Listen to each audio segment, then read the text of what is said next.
Supreme Father or dearmost friend or dearmost lover, He never rejects us. Although we have rejected Him, although we have forgotten Him, but He did not reject us, nor did He forget us. So He, although we leave Him, but He goes wherever we go. And that's why the Lord is present in everybody's heart in the form of Paramatma, Super Soul. Ishvara Sarva Bhutanam Riddeshe Arjuna Tishtati. Krishna is telling Arjuna in Bhagavad Gita, Arjuna, the Supreme Personality of Godhead, or I, as the Super Soul, am present in everybody's heart. So the Supreme Personality of Godhead is present in everybody's heart. And He is waiting for the living entity to turn His face towards Him.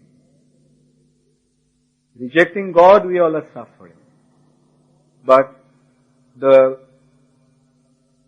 way to get rid of this miserable condition is to surrender to the Lord or establish our lost relationship with the Lord. When we re-establish our lost relationship with the Lord, then immediately we become joyful. Of course, here again I'll repeat that same point. There is no question of a Hindu God or a Muslim God or a Christian God and so on and so forth. God is God. And the religion actually means the process to establish our relationship with the Lord. It is not that different religions have different gods or different religions are showing different ways to approach God. No. There is one God, and the way to approach Him is also one. So in that respect, there is one religion. Unfortunately, less intelligent people have made all kinds of discriminations and sectarian, they have imposed all kinds of sectarian concepts on different religious truths or religious processes, which has caused a lot of damage to this world and which is completely bewildering innocent people. But real religion is one, and real religion's aim is to take everyone back to Godhead. Help everyone to establish a loving relationship with the Lord. That is the religion, and that religion must be followed by everybody. If we do, then there won't be any misconception about religion. Nowadays, different kinds of religion are simply causing disparity instead of unity. Once, when Prabhupada was in America, some Christian priests asked Prabhupada, why are you converting these Christian boys and girls into Hindus? And Prabhupada said, no, I'm not converting the Christians into Hindus or Christians into Jews or Jews into Muslims and so on and so forth. He said, I'm simply making better Christians out of the Christians, better Jews out of the Jews, better Hindus out of the Hindus, and better Muslims out of the Muslims. So when we practice this process of loving devotional service to the Lord, then we are perfectly situated in whatever religion we have inherited from our parents. And when we begin to love God, then we become a perfect Christian, we become a perfect Jew, we become a perfect Muslim, we become a perfect Hindu. But when we reject God and get caught up with all kinds of rituals, that causes all the problems. And that, instead of creating peace and prosperity in the human society, it destroys the human culture. And that's exactly what is happening all over the world. In the name of religion, they are doing all kinds of irreligious activities. Instead of approaching God, they are going away from God. Anyway, so to teach how to go back to Godhead, how to develop a loving relationship with the Lord comes down to this material nature. Sometimes He Himself comes, sometimes He sends His messengers or His intimate associates. And whenever they come, they teach the same principle. And that principle is that we are suffering, being isolated from the Lord. And if we want to be rid of that suffering, then we have to establish a loving relationship with the Lord. So in essence, all the religions are teaching the same principle, how to love God. When we consider the principle teaching, the most important instruction of Jesus, then we see that what is the final instruction or the most important instruction of Jesus Christ? Love thy Father, the Lord, the God, with all thy heart, with all thy soul, and with all thy mind. So, the same principle, how to love God, is the principle of religion. Love thy Father, the Lord, the God, with all thy heart, soul, and mind. And the same way Krishna comes and he gives the same instruction in Bhagavad Gita. Sarva dharman parittajya mam ekam sharanam braja aham tvang sarva papebhyo mokshaishyami ma suja. Give up all kinds of nonsense activities that you are caught up in and simply surrender unto me. Sarva dharman parittajya mam ekam sharanam braja. A very, very precise instruction. Sarva dharman parittajya. Give up all kinds of so-called religious activities and just surrender to me. Because religion actually means to be surrendered to the Lord.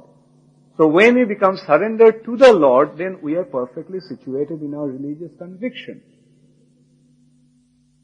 And when we do that, then what is the benefit?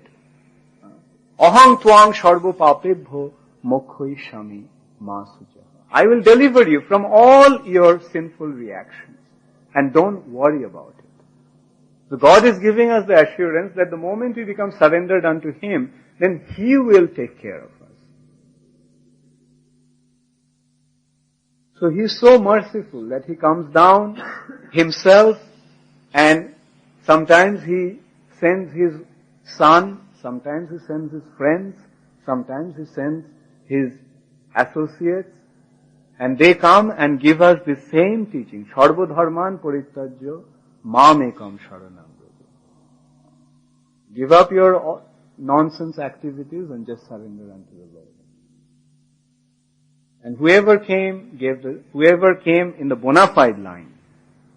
If somebody comes, an unbona fide person, and claims himself to be God or something, then he will teach something different from this instruction. And this is how we can make out who is bona fide and who is not bona fide.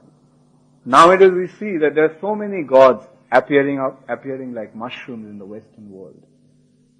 It has actually become a very good business nowadays to come from India and start a religious, whatever you call it, a sect or whatever it is, and pretty quickly they make some money. Today when I was driving from Lugano to Zurich, I just saw one of such Bhagavan's castle on the way. But the thing is, when we analyze their teachings, and if it doesn't fall in line with Krishna's teaching, we know that it is a farce. So bona fide teaching will always collide with the instructions of the Supreme Personality of Godhead. So that's why we see, when we go in the essence, we see that Jesus' teachings and Bhagavad Gita's teachings are non-different. In the essence, it's the same. The only difference is Jesus is propagating the teaching as the Son of the God, not the God, as the Son of the Lord, and Krishna, who is the Supreme Personality of Godhead Himself, He is giving the teachings in Bhagavad Gita to Arjuna. But the essence is the same. The king himself comes, or king's representative comes, as long as the representative is bona fide, he will talk about the king. He will glorify the king. He will never try to glorify himself or he will never collect the tax and spend it for his own sense gratification. That is the bona fide of that representative. So the same way, when the Supreme King, the Supreme Personality of Godhead, sends someone, he also speaks about the Supreme Personality of Godhead and no one else. Especially not about himself.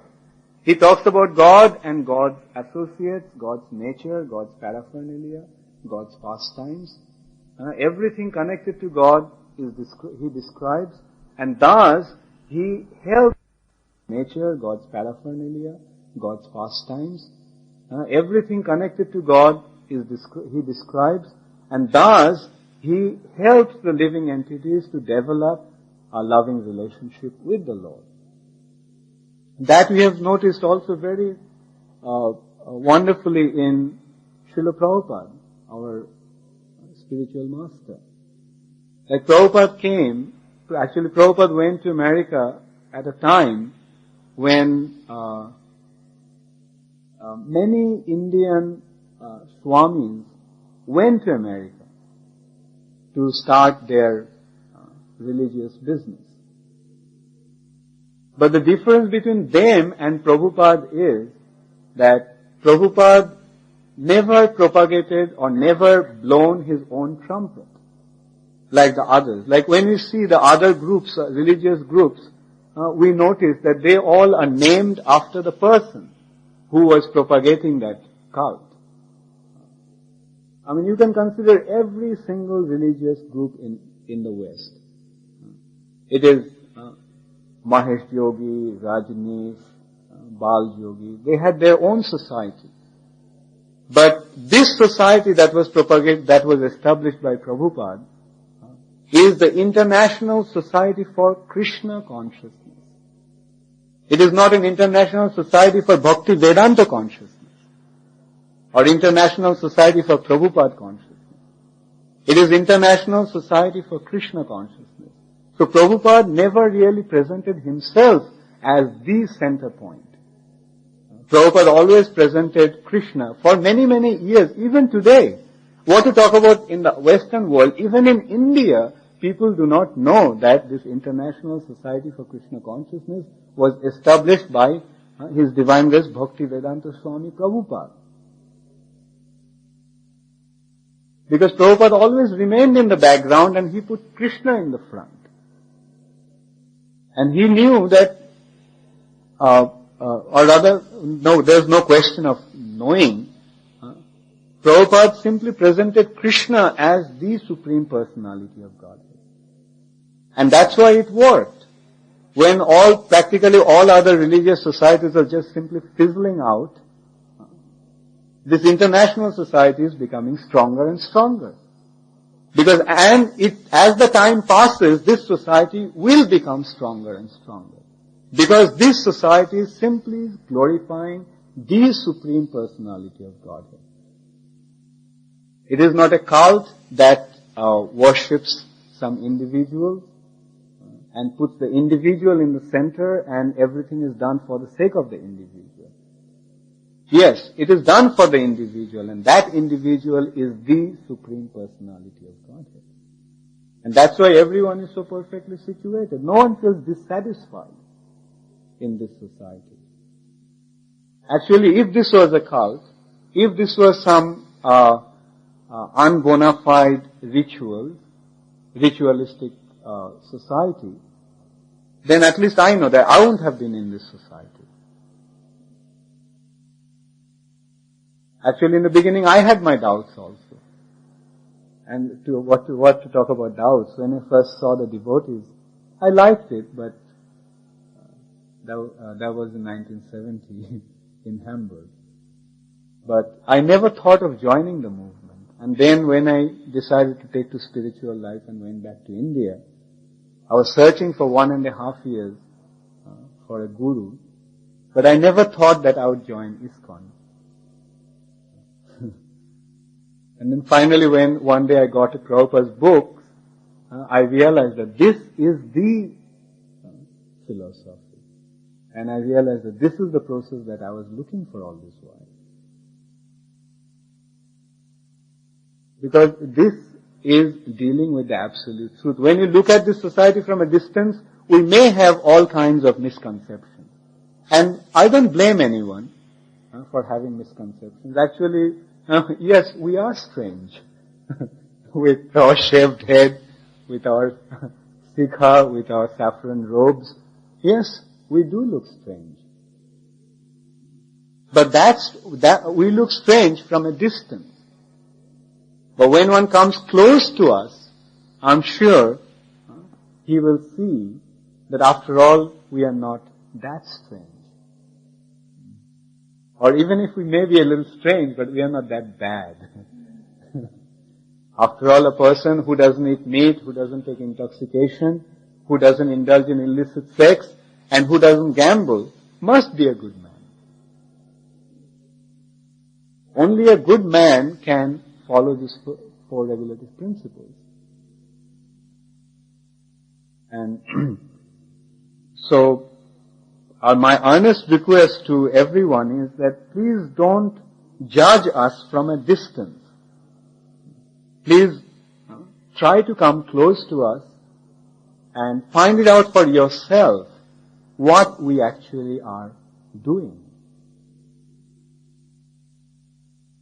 Anyway, so I wanted to speak on Lord Balaram's appearance, but I kind of sort of, as I mentioned that for a initial speech it is difficult because first of all I have to establish that Krishna is God, and then we can go into his pastimes. Like if we do not understand that Krishna is God, or God is the Supreme Personality with form and variegated qualities and entourage and paraphernalia, then it is impossible to go deeper into that philosophy. Anyway, so Lord Balaram, who is the elder brother of the Supreme Personality of Godhead Krishna, he appeared before Krishna came. Actually, before coming to this material world, to this universe, to this earth planet, Krishna made the arrangements. And first, before him coming himself, he sent his father and mother, or I would say fathers and mothers. And then he sent his elder brother and other relatives and friends, and then Krishna appeared himself. So Balaram, he was actually the seventh child of Vasudeva and Devaki. Vasudeva and Devaki are the father and mother of Krishna. And it so happened when the earth was very much troubled by the tyrannical demons, then the demigods, along with Vasudha, that is the Mother Earth, the Mother Earth actually went to Lord Brahma in the form of a cow, and with tears in her eyes, she told Brahma about her distress, that how the demons were troubling her. So Brahma then decided to go to the Lord, and along with other demigods and Vasudha Devi, went to the milk ocean, and there Brahma began to offer his prayers to the Lord.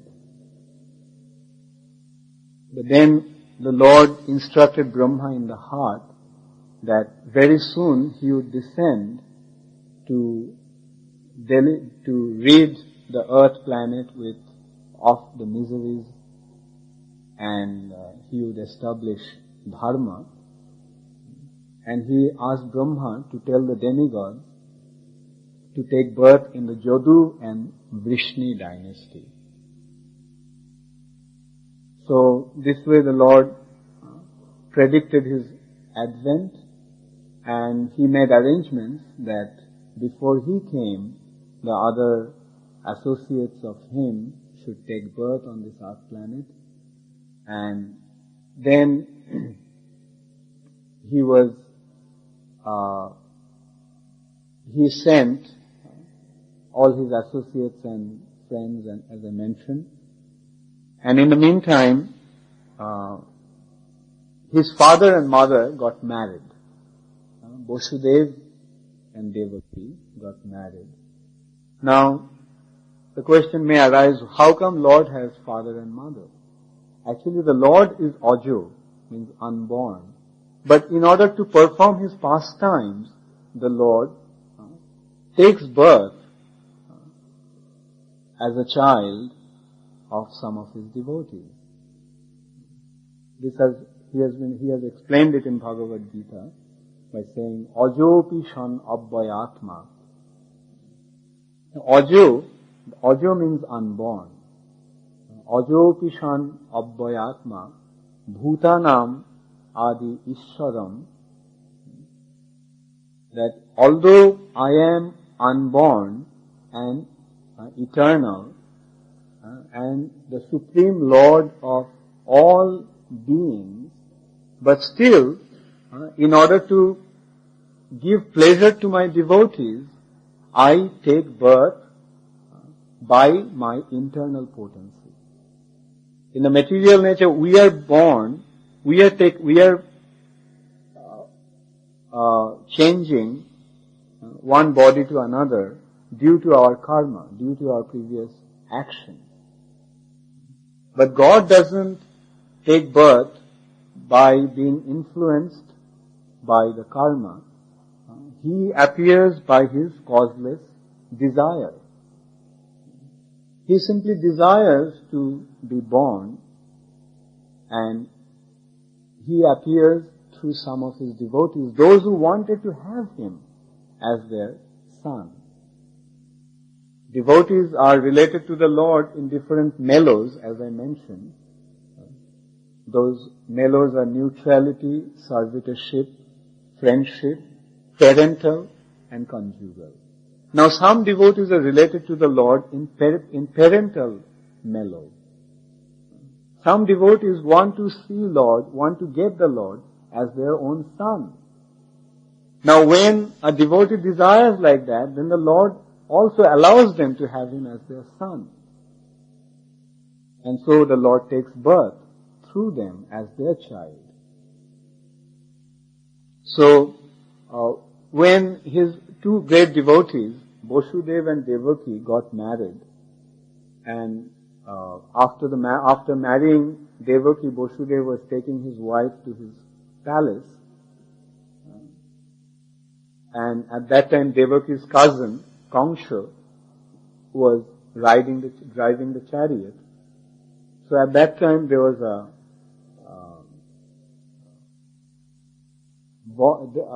an announcement from the sky. There was a celestial announcement that Kangsha, you are such a fool. You are so jubilantly you are taking your sister and her husband in your chariot, and you are personally driving the chariot. But you do not know that the eighth son of this sister of yours is going to kill you.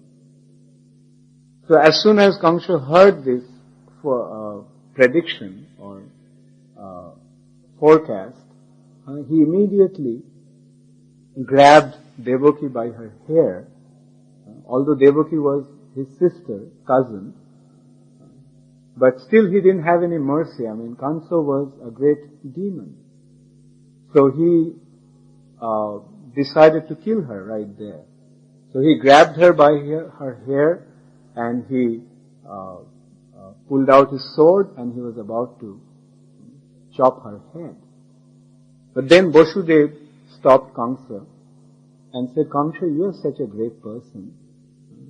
You should not kill a woman, because if you kill a woman, then everybody will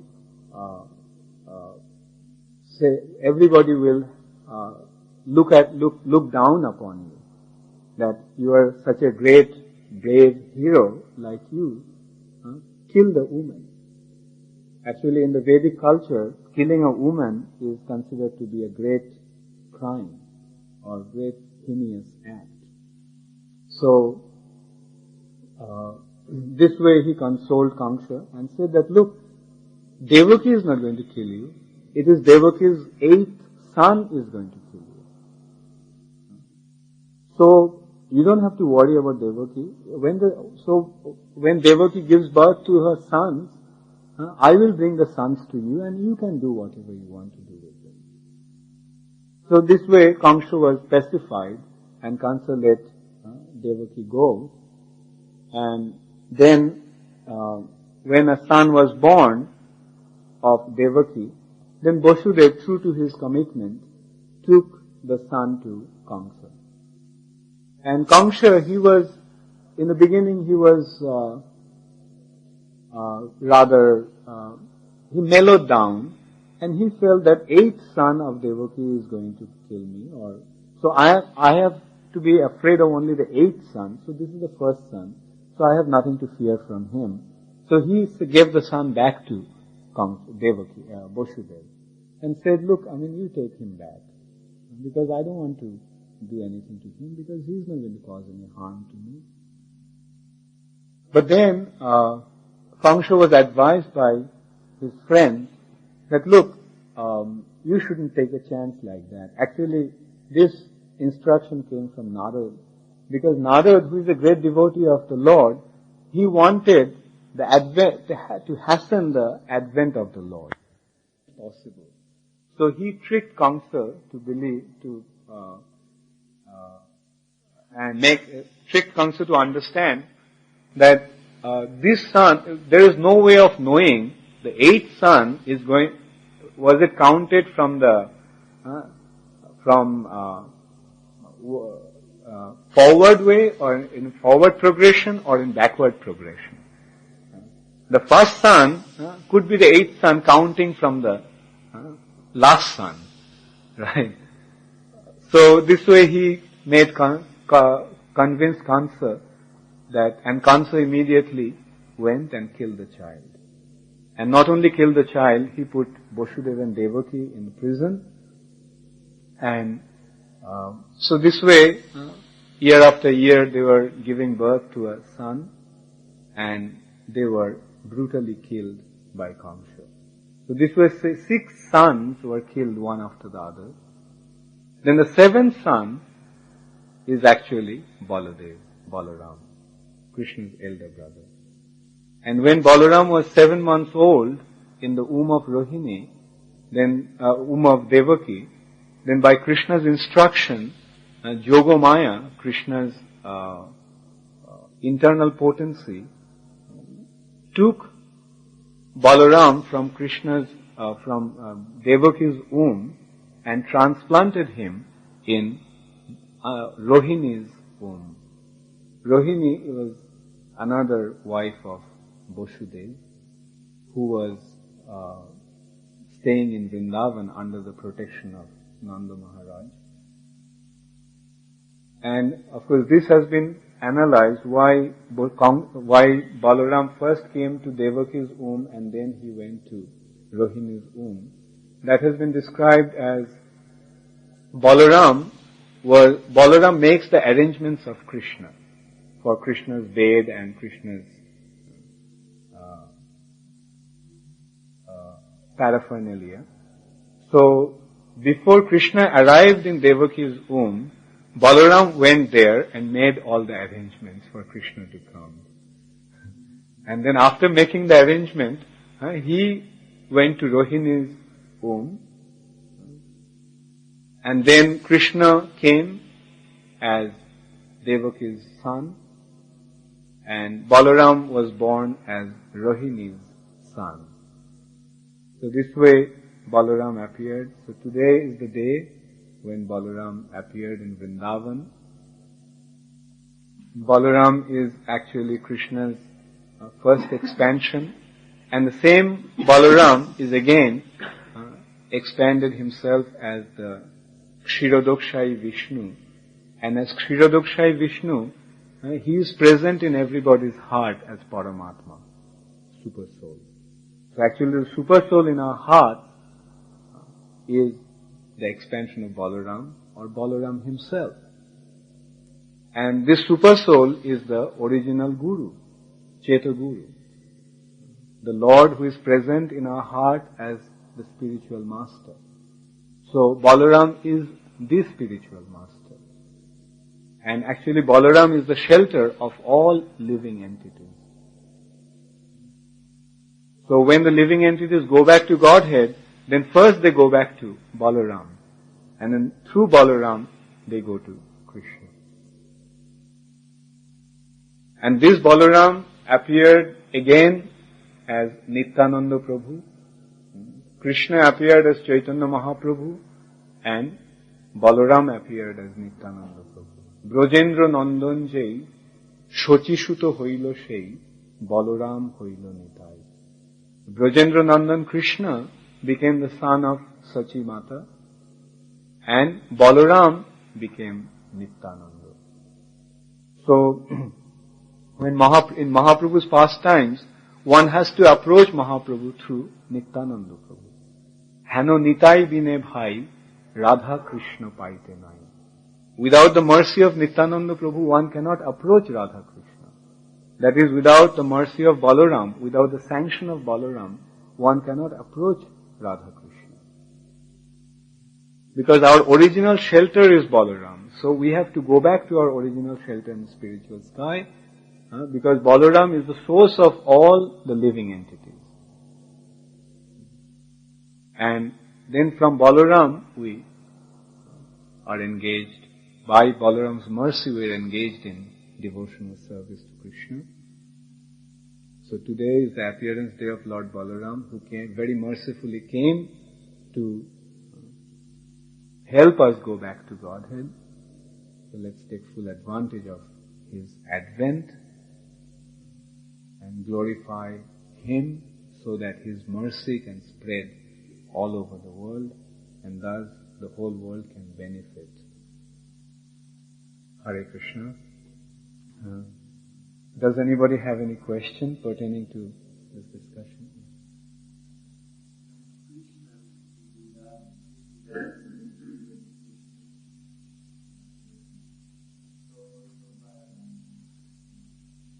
Yeah, I mentioned that Balaram actually expands first into Mool Shankarshan.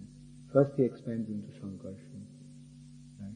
So you see, in Vrindavan, Krishna expands into Balaram, Krishna Balaram. Then in Dwarka, Krishna further expands into Chaturbuha, Vasudev, Shankarshan, Pradyumna and Aniruddha. So Krishna's expansion is Vasudev, Balaram's expansion is Shankarshan. Right? And then Pradyumna and Aniruddha. And then further Balaram expands into Karunadokshayi Vishnu, then Garbhodokshayi Vishnu, then Kshirodokshayi Vishnu, and then Anantashayi Vishnu. So these are the 5 expansions of Balaram.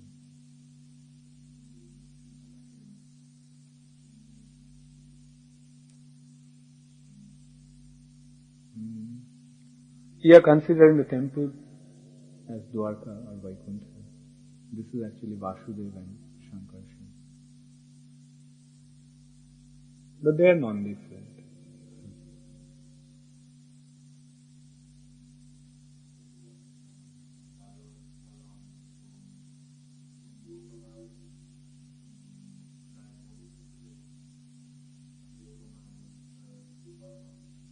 Yeah. Bitte? Subhadra, nein. Subhadra und Krishna, nein, that Yoga, I'm saying in English here. So that Yogamaya actually went back to spiritual sky. She expanded into different forms of like Durga, etc. And Subhadra is actually Balaram's sister. She is Rohini's daughter. This Subhadra and that daughter of Jasoda, who Vasudeva brought from Nandagram, is not Subhadra. Subhadra was born afterwards.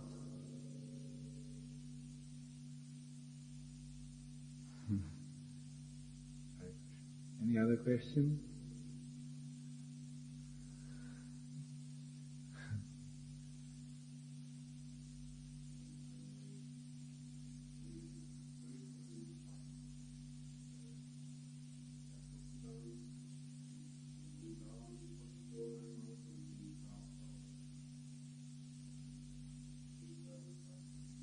Yeah.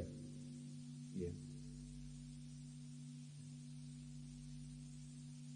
Everyone has his specific rasa, and when he goes back to the spiritual sky, then that rasa becomes manifest, and in that rasa he becomes related to the Lord, and accordingly he develops his spiritual form.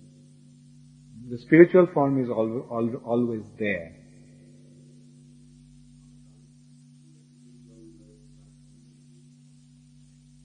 Yeah. But when the Lord wants, then He can change the form. Because Lord is Almighty. But normally, one remains in His eternal, normally the form is eternal. But then again it is pointed out, but if the Lord desires, He can change the form of that individual living entity.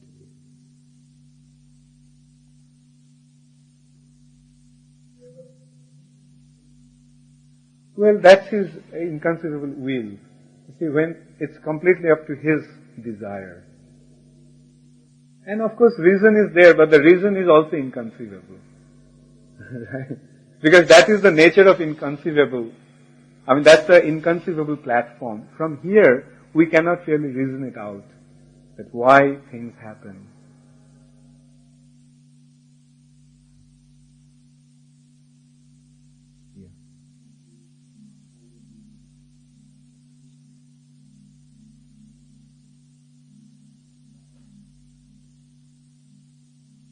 Yeah.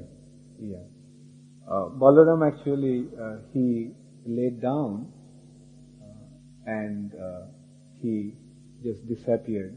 He just left his body after Krishna left. Left his body. It says that he just disappeared. He went back into the causal ocean.